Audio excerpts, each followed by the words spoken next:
My mother has never been a girl's girl, if you know what I mean. My mother never hid her disappointment about giving birth to me.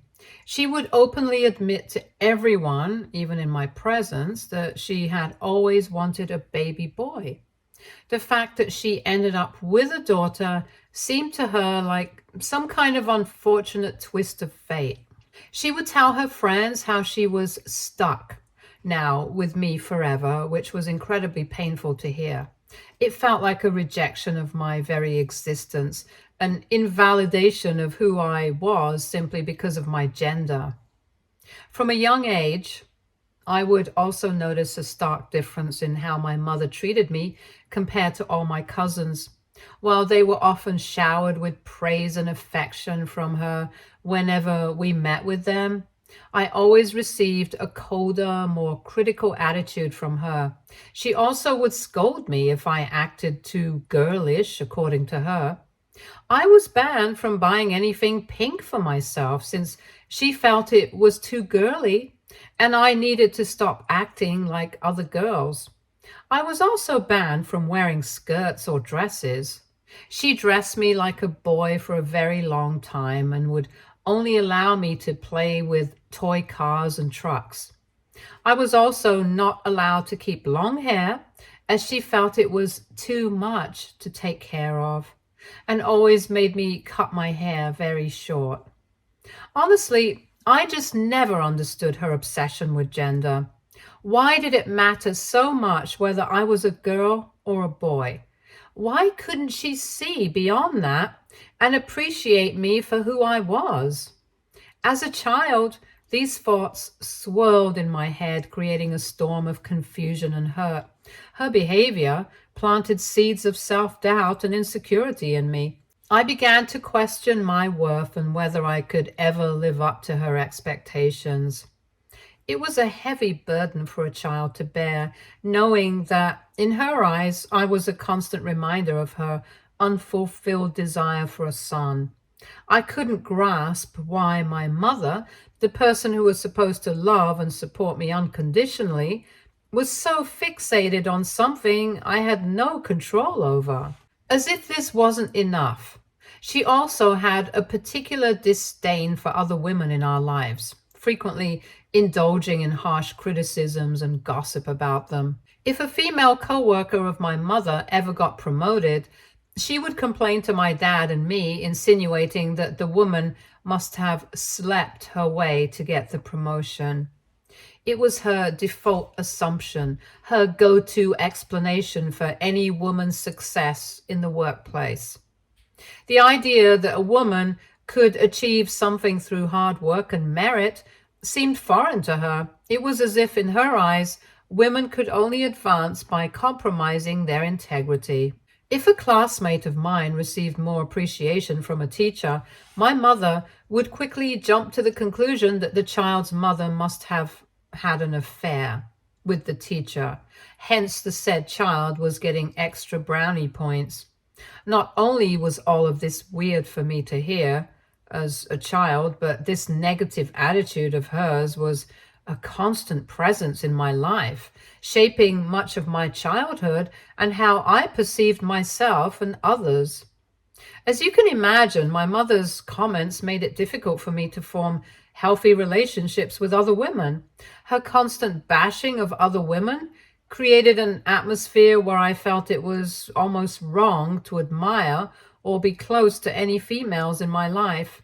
The idea that women were always competing against each other, always out to undermine or deceive, was in the back of my mind constantly. If I ever befriended any woman, my mother would constantly remind me about how it was better to befriend men and how men were always more helpful. This is why, for a very long time, I only had male friends at school, since I was afraid of befriending a female and getting backstabbed by her. As if all these things were not enough, when I was in high school, my dad confessed to my mother that he wanted a divorce. This was quite unexpected, as I always thought my parents had the perfect marriage. However, it turned out that he had been having an affair with one of his co-workers. The revelation was a bombshell, shaking the very foundations of our family. My mother, devastated and furious, packed her bags and took me with her to live in a motel. What followed next was a nasty divorce battle between the both of them. My mother's anger towards my father was intense and all-consuming. She would constantly use me as a pawn in her battle against him. I became a tool for her to one-up him, to inflict pain and assert her dominance. Whenever I expressed a desire to spend time with my dad during their separation, she would get furious at me. She would scream and yell, accusing me of choosing him over her, the man who had betrayed us. Her accusations were relentless. "He cheated on us," she would scream, her voice filled with hurt and betrayal. "You shouldn't even be in contact with him." The idea that I might want or need a relationship with my father was incomprehensible to her. In her eyes, maintaining any connection with him was a direct betrayal of her and all she had suffered. Whenever I attempted to tell her that I needed both of my parents and that I couldn't just cut my father out of my life, her response was filled with venom. She would accuse me of trying to backstab her, of being disloyal. "You should be ashamed of yourself. You're just like every other woman," she would say, her words dripping with contempt. It was a cruel and cutting remark, one that echoed her deep-seated issues with women and trust. I did try my best to understand her perspective, but I also missed my dad a lot. He was always a good father to me, regardless of his equation with my mother. Whenever my dad and I met, unlike my mother, he never uttered a word against her. When he discovered that my mother had told me about his affair, he immediately apologized and took full responsibility for his actions. He explained that he had been deeply unhappy in his marriage and that falling in love with his coworker had been unexpected. Despite this, he emphasized multiple times that cheating on my mother was a grave mistake, and he assured me that when I grew up, he would be open to answering any questions I might have about what happened. Navigating my parents' divorce as a single child was one of the hardest challenges of my life. It forced me to grow up quickly, but it also taught me that my parents are just like any other human being, and they tend to make mistakes. My dad has remained a constant presence in my life ever since the divorce, ensuring he fulfills his responsibilities. He has consistently paid child support to my mother, demonstrating his commitment to providing for me despite his separation from my mother. He also allowed my mother and me to continue living in our family home even though he moved out. The condition was that I would live with my mother in this house so as to ensure stability in my life. He did not want me and my mother to have to go through the process of moving all our things and moving to a completely new neighborhood. Primarily, I reside with my mother, but I get to spend every other weekend with my dad. This arrangement allows me to maintain a relationship with both parents. I have to admit that ever since the divorce, my mother has become worse towards me as a parent. I mean, I love her, but she is very fixated on getting married before my dad does. I believe her ego was deeply bruised by the fact that my dad cheated on her. After their separation was finalized, she began going out more frequently to bars and clubs, eager to meet new people and perhaps find a new partner quickly. This led to her meeting Dave just 3 months after the divorce. Dave is a DJ and a single father to his son, Matthew. Dave and his ex-wife had Matthew when they were quite young, and after she left them, Dave took on the full responsibility of raising their son. Matthew is 3 years younger than me and seems pretty polite. Dave, too, comes across as a nice guy. However, the real issue began when I started noticing my mother's behavior around Matthew. As you know, my mother had always wanted a son. a dream that never came true for her. So when Dave and Matthew entered our lives, it seemed that she was quite excited at the prospect of potentially having Matthew as a son. She constantly went shopping with him, buying him new shoes or shirts, and she would proudly tell all her friends about how great Matthew was at school or how proud she was of him. At first, I thought maybe I was just being jealous and overreacting. But it became even more clear that something was amiss when even my dad started noticing the same thing as well. My mother would constantly call my dad to ask if I could spend more days with him because she wanted to go on road trips with her boyfriend and his son instead of staying with me at home. If Dave had a performance anywhere, my mother would tag along with him. I tried not to care so much about her changing behavior, as I was always happy to spend more time with my dad. One day, things came to a head when my mother came back home from one of her road trips and informed me that she and Dave got engaged. This was unexpected and too soon, since they had only been dating for a few months. I wanted to question her, but I knew if I said anything negative, she would take it as me not supporting her. So I just kept my mouth shut and told her instead how happy I was for her. My mother then informed me that she had decided Dave and Matthew would be moving in with us. I was taken aback by this announcement, especially since the house wasn't even hers to begin with. It belonged to my dad, who had allowed us to continue living there after the divorce. As expected, when Dad heard about her plans, he was furious. He told her in no uncertain terms that if she wanted Dave and Matthew to move in, then Dave would have to pay him rent every month. He wasn't going to let another person stay in his house for free. My mother didn't take this well. She argued with Dad, accusing him of being jealous and trying to sabotage her relationship because she was finally happy with someone. She was convinced that his refusal to let Dave move in without paying rent was a deliberate attempt to ruin things for her. But Dad was firm. He reminded her that the house belonged to him and that he had only allowed her to stay there because of me. He made it clear that if she thought he was being such a pain in the ass, then she would also have to start paying rent or move out. The whole situation escalated, but in the end, Dave stepped in and agreed to pay rent to my dad. Him and his son then moved into our house. At first, Dave moved into the master bedroom with my mother, while Matthew took over the guest bedroom. Everything seemed to settle into a new routine, and Matthew and I would play a lot of video games together. I was happy to finally have a stepbrother, since I had been a single child for a very long time. But it wasn't long before Matthew began to complain about the bed in the guest room. His room had an old bed, and understandably, it affected his sleep. Dave promised him they would buy a new one soon. However, one afternoon I came home to find that the bed from my room had been moved into Matthew's room, while the bed from the guest room had been placed in mine. I was taken aback and immediately asked my mother why this had happened. She casually dismissed it, saying that Matthew deserved a good bed to sleep in and that it wasn't a big deal.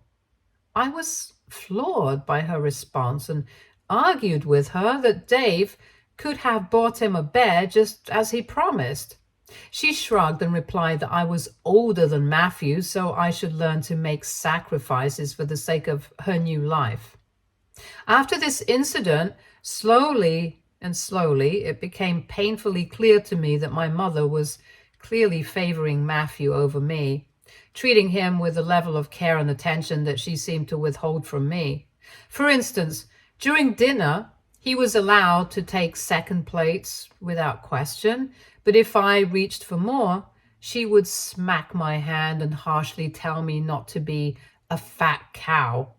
The irony was that I wasn't even overweight. I was athletic, active, and had a healthy appetite to match, but she insisted that Matthew, being a growing boy, deserved the extra food more than I did. Then there was the time when my dad told me he had tickets to a baseball game and wanted to take me. I was thrilled and couldn't wait to go. But when I told my mother, she immediately insisted that I should let Matthew go in my place. Her reasoning? Because he's a boy and would enjoy it more. Obviously, my dad refused to take Matthew, and I went as decided. And obviously, my dad refused to take Matthew to the baseball game in my place. And I went as originally planned. The game was great, and I was glad to spend that time with my dad. On multiple occasions, my mother would plan day trips with just Dave and Matthew, deliberately excluding me from their plans. If Matthew ever invited me to join, she would insist that the only 3 of them needed to bond as a family, and that I, being older, should sit this one out. It was as if she was creating a new family that didn't quite include me. The exclusion was hurtful, making me feel like an outsider in my own home, as though I was being slowly pushed to the margins of her new life with Dave and Matthew. When my 18th birthday was approaching this year, my dad informed my mother that he wanted to throw a big party for me to celebrate turning 18 and graduating high school. Since our family home was spacious enough and had a huge backyard, he planned to hire caterers and have everything set up here. My mother wouldn't have to lift a finger, as he was taking care of all the arrangements. However, as expected, my mother tried to push back. She argued that holding such a big event for me was unnecessary and that we could just have a family dinner at a restaurant. My dad argued that since I was his only child, he wanted to celebrate such a huge milestone in my life with the rest of our family and friends. Even though I was okay with my dad's idea, my mother wasn't ready to let it go so easily. She then argued that throwing such a big celebration for me would be a slap in the face to Dave, as he could never afford to do something similar for Matthew when he would eventually graduate. She claimed it was unfair to make Matthew feel left out by hosting an event that was all about me. Then she went on to suggest that we could perhaps celebrate Matthew during the party as well. This was supposed to be my special day, a milestone, and yet my mother was more concerned about how it might affect Matthew and Dave. It was as though she couldn't stand the thought of me having a moment that was purely about me without somehow bringing Matthew into it. My dad, however, had had enough of her arguments. He firmly reminded her that Matthew was none of his concern and that this party was for me, his daughter, who deserved to be celebrated. He made it clear that he was going to throw this party whether she liked it or not, and if her new family didn't like it, then they were all uninvited from my party, and that was the end of the discussion. This immediately made my mother backtrack her statements, and she grudgingly agreed to let me celebrate. Next, when it came to planning the party, my mother continued to interfere with everything. She started dictating how things should be done, saying that since Dave preferred vegan meals, we needed to have more vegan options at my party. Now, this was going to be a complete waste of money since I knew no one else was vegan. But I did not want to fight with her, so I agreed. Next, I love eating fish and I wanted to order a fish item, but my mother informed me that Matthew didn't like fish, so I shouldn't order any fish dishes. I tried to stay calm and told her firmly that this was my party and I wanted to order food that I liked. If she, Dave, and Matthew had an issue with anything I was going to be ordering, then they could adjust for one evening. My response set her off, and she yelled at me, accusing me of disrespecting her family and calling me a spoiled brat. She went on to claim that my dad's money was getting to my head and that I needed to learn to care about her husband and her son as well. She shook her head, wagging a finger at my face, and told me I should teach you a lesson for acting so entitled. She then went on to insist that if I didn't consider what Dave and Matthew liked while planning this party, then she was going to ground me and take away my phone as my punishment.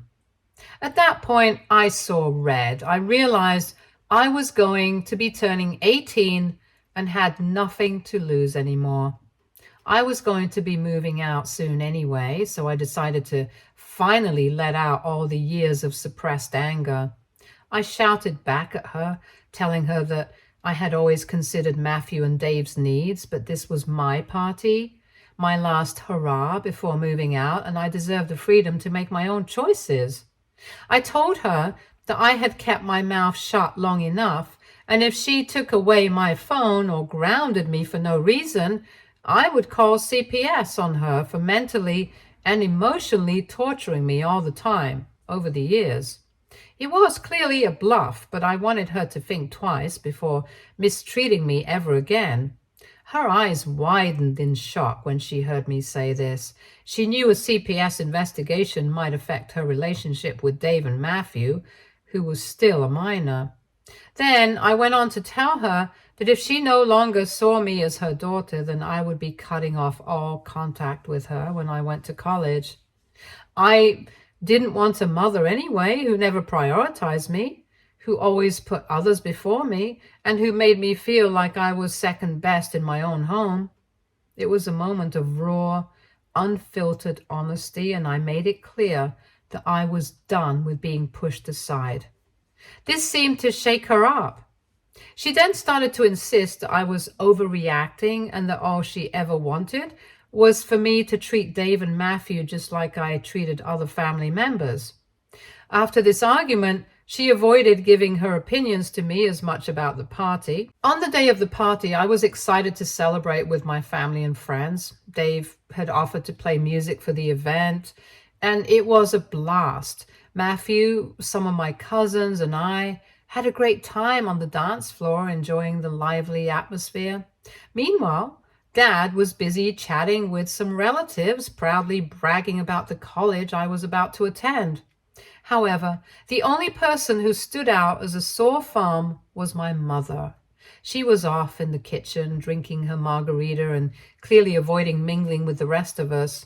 Her disinterest and detachment were palpable, and it was hard not to notice how she was distancing herself from the celebration.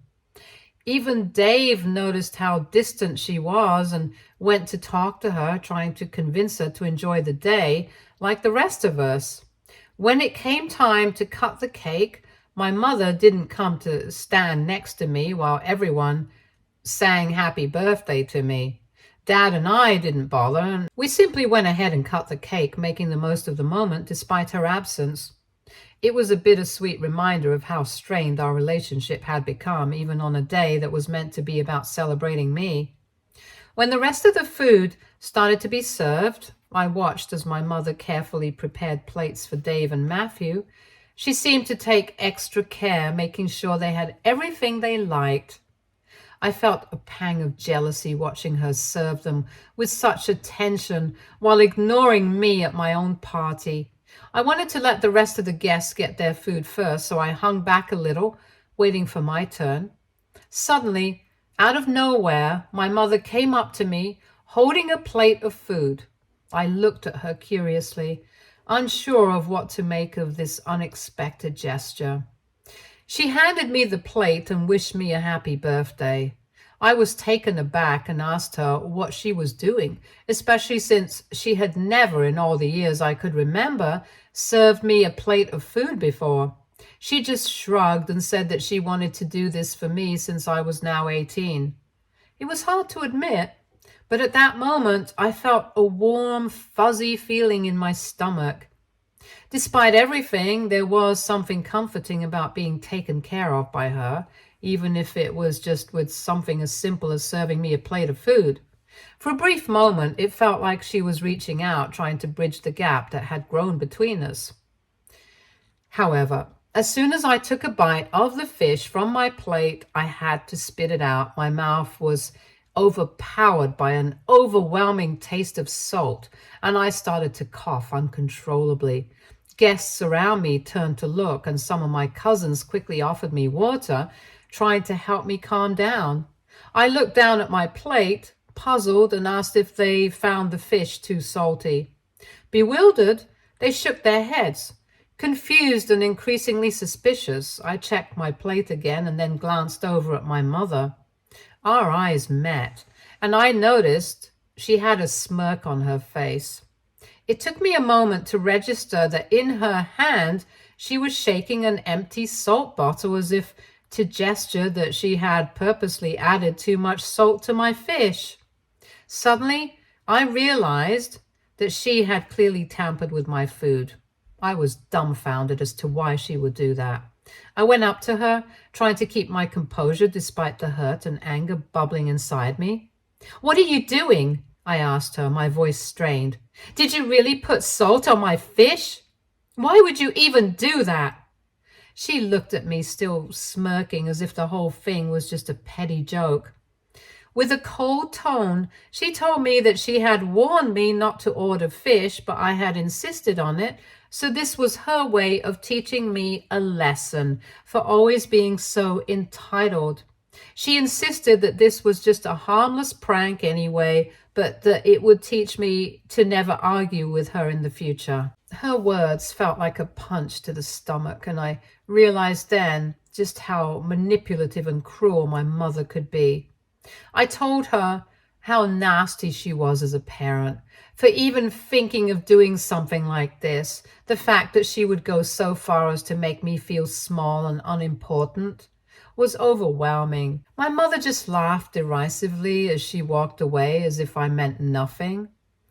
My eyes narrowed in anger as I contemplated how to get revenge on her. With cameras installed around the house, I knew I had a way to expose her. After the party, I decided to download the video from the backyard security camera. The footage clearly showed my mother adding salt to my plate before walking over to me and handing me the plate. Even as I write this, the thought of what she did makes me seethe. I'm planning to share the video with Dave and Matthew when I move out of the house soon. I wish I could confront her or expose her behavior right now, but I'm going to just shut my mouth and bid my time for now until I'm away from her. AITA, if I expose my mother to everyone? Update 1. It's been a month and a half since I last updated. I finally moved out of home.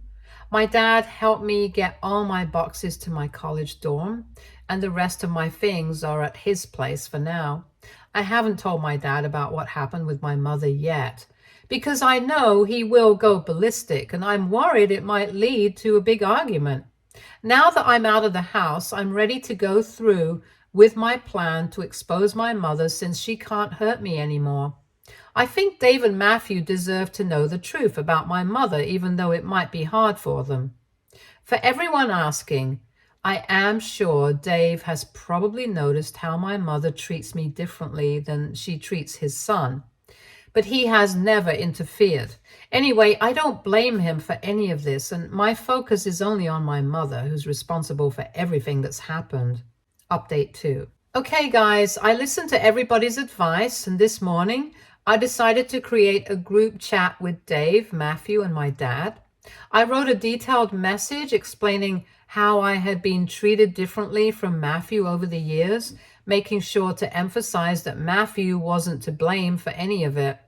I then described the incident that happened on my birthday, where my own mother sabotaged my food by adding an entire bottle of salt and made me spit out the food in disgust just to teach me a lesson.